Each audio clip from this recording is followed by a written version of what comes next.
A paz do Senhor Jesus, sejam todos mais uma vez bem-vindos ao seu canal de leitura diária da lição da Escola Bíblica Dominical, canal José Carlos Maciel, para mais a leitura diária, desta vez da lição 3 do primeiro trimestre de 2025.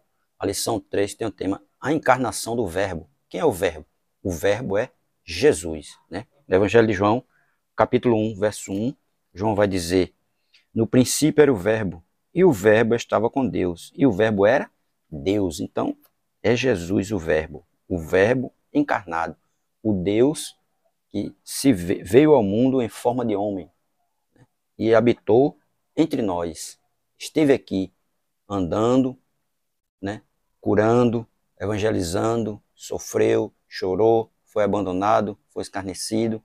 Esse é o Verbo, Jesus Cristo, aquele que veio para perdoar todos os nossos pecados e escrever o nosso nome no livro da vida. No Evangelho, nossa leitura diária da lição 3, da segunda-feira, Evangelho do Dr. Lucas, capítulo 2, versículo 40 e o versículo 22, que tem como epígrafe o desenvolvimento físico, intelectual e espiritual de Jesus, né? Porque Jesus, ele nasceu, foi criança e foi ali se desenvolvendo, né? Fisicamente, intelectualmente e espiritualmente. E Lucas vai falar isso no seu Evangelho, no capítulo 2, versículo 40 e o versículo 52. Leitura diária da lição 3 do primeiro trimestre de 2025, da segunda-feira. Lucas capítulo 2, verso 40 e o versículo 52, que diz assim, verso 40. E o menino crescia e se fortalecia em espírito, cheio de sabedoria e graça, e a graça de Deus estava sobre ele. Versículo 52.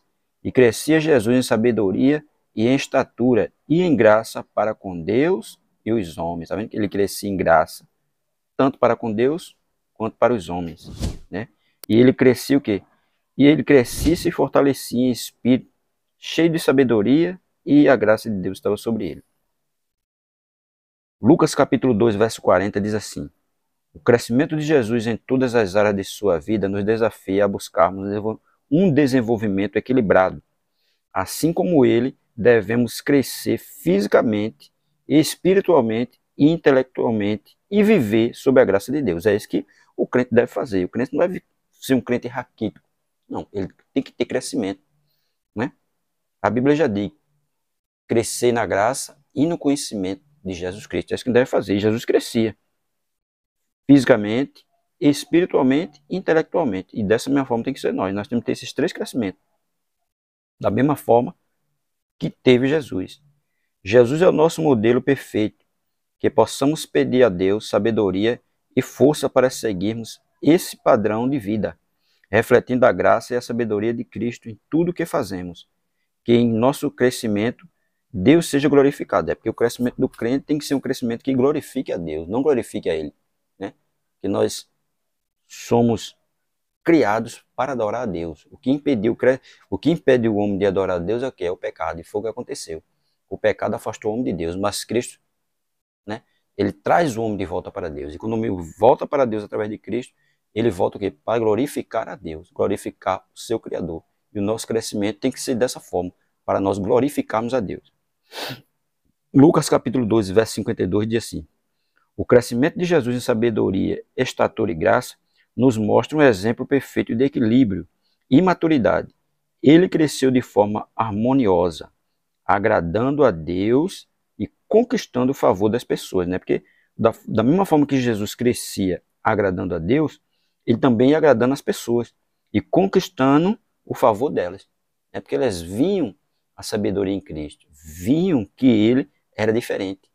E isso foi fazendo com que as pessoas, ele fosse conquistando, né, o favor delas. E possamos seguir o modelo de Cristo, buscando crescer intelectualmente, físico e espiritual, e relacionalmente, né, sabendo se relacionar com as outras pessoas. Era o que Cristo fazia, ele sabia se relacionar com todo tipo de gente, né, com doente, com bom de saúde, com todo tipo ele sabia se relacionar, e dessa mesma forma tem que ser nós. Ao fazermos isso, glorificamos a Deus e impactamos positivamente aqueles ao nosso redor, e refletindo o caráter de Cristo em nossas vidas. É isso que a gente deve fazer, saber se relacionar com todo mundo, para que o nome de Deus seja glorificado e que nós possamos impactar positivamente aqueles que estão ao nosso redor, porque vê que nós somos diferentes. Aqueles que estão ao nosso redor têm que observar que nós temos o mesmo comportamento de Cristo, o mesmo sentimento dele. Por isso que a gente tem que saber se relacionar com todas as pessoas, independente de classe, independente de cor, independente de raça, independente de crença. Mas nós temos que saber se relacionar com todo mundo, como Cristo sabia se relacionar. E ele cresceu em quê? Em graça, né? E conhecimento. O verso 52 diz: e crescia Jesus em sabedoria e estatura e em graça para com Deus e para com os homens. Então pronto, da mesma forma que nós vamos crescendo em graça para com Deus, nós vamos crescer em graça também para com os homens, para que as pessoas estão em nossa volta, para que eles possam ver Cristo refletido em nossas vidas. Porque se nós não tivermos Cristo refletido em nossa vida, como é esse nosso crescimento? O nosso crescimento ele tem que ser para a glória de Deus, para glorificar o nome de Deus. E as pessoas percebam que nós temos o mesmo comportamento de Cristo. Vivemos para a glória dele, para que o nome dele seja glorificado. Então, da mesma forma que Cristo cresceu fisicamente, espiritualmente, intelectualmente, que nós possamos crescer da mesma forma. Um crescimento para a glória de Deus, em tudo, em todas as áreas da nossa vida. Amém? Deus abençoe a todos em nome de Jesus.